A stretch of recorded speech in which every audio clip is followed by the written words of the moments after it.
This is Viltrox 40mm. In a few minutes you'll know if it's working. Let's go.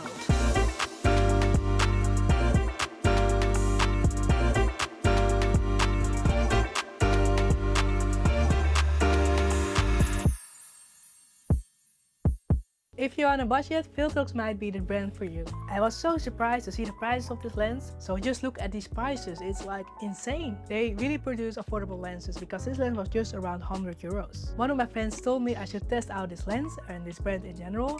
So yes, why not? I trust my friends. Hopefully this won't disappoint me. This lens goes up to an aperture of 2.5 and you can get it in different mounts like Sony, Nikon or Fujifilm. I got this lens together with the pancake lens.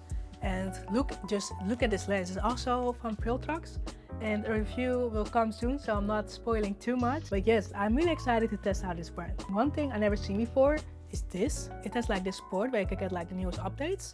And I've never seen this before. I'm really curious if it actually works. So that's like amazing. It's not only cheap, but it also comes with new ideas. So yes, I highly support brands like this. It was an honor to get one of this. I really like brands that think out of the box. And of course, one thing we shouldn't forget is the size, because it's really, really small. Not as small as the pancake lens, but still it's small, light. So if you like traveling, this is like perfect actually. And let me tell you, this lens is sharp, sharp, sharp, sharp. This makes it amazing for street photography. I did notice that it's not perfect for low light. I tried to shoot some really nice shots with sunrise. Yes, I was quite limited and there was like a lot of noise. But when it's daylight, it's time to shine for this lens. I also like to use the lens for self-photography. So I just put my camera on a tripod, run, I take a cool picture. And that's how I made this picture. But it's just a really cool aesthetic. And I feel like 40mm is quite a nice focal length for this kind of stuff as well. The autofocus is also really good, which is also really surprising. Let's start the test.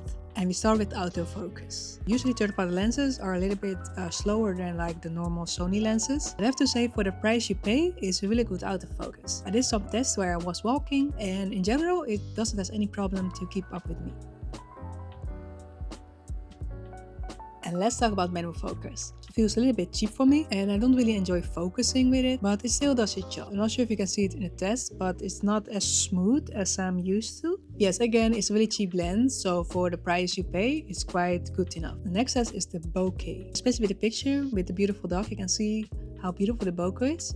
It looks really standard for me. But yes, it's just like a standard normal bokeh, but I want to make you realize that this lens is really cheap compared to its competitors. For what you get, I'm really impressed. The next step is chromatic aberration. I think here is where the lens starts to lag a little bit, because for example, I saw this picture back with like the sun behind me and I saw like this red line and yeah, it doesn't really look beautiful. So yeah, this is something you have to keep in mind. But to be honest, this is something you can expect from a cheap lens. And the next one is flare and ghosting. And I took some pictures against the sun and like you can see, it can be hit or miss, because with some lenses I saw like this lens flare in my pictures, and it's interesting because when you zoom in you see like these horizontal lines. So I'm not sure if it's the lens or my camera, but when you look at this picture, even though it was the same environment, you don't see a big lens flare. And it looks this is actually one of my favorite pictures I took with this lens. It looks really dreamy. But on this other picture I took, you can see the lens flare again. So yeah, for flare ghosting, it's not the best lens. The next is low light.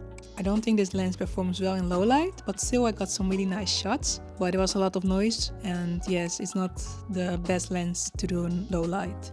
If you're not sure if you would like a 35mm or a 50mm, then a 40 is quite perfect actually. It's not a focal length I shot often with, but I'm really happy I invested in this lens because I'm definitely gonna use this lens a lot more often. This lens might be perfect for people that are looking for a small weight lens that can do all kinds of things like street photography or portraits. I can also see this lens for filming like this kind of headshots, and I definitely will try it out. It would be nice to have like a prime lens like this, especially as a big camera now I think about it. I like this lens especially for like architecture, so buildings, because I don't know, it looks so cool and yes, it's really sharp lens. And as someone that shoots with vintage lenses often, that isn't usually my aesthetic, so I wouldn't use it for all of my photography, but just like I said, when I do like buildings, then I definitely carry this lens with me. Will this lens compete with the G Master? Of course not, but look at the price. It's just insane that you get this much for a small price. I have high hopes for Viltrox. It looks like a brand that can take over the lenses industry, and yes, I'm really excited. So Viltrox, if you're watching and you would like to do a collaboration, let me know. If you would like to see more of me, you can follow me on Instagram or here on YouTube. And speak about YouTube might think you might like this video, so hopefully I will see you there. Bye bye!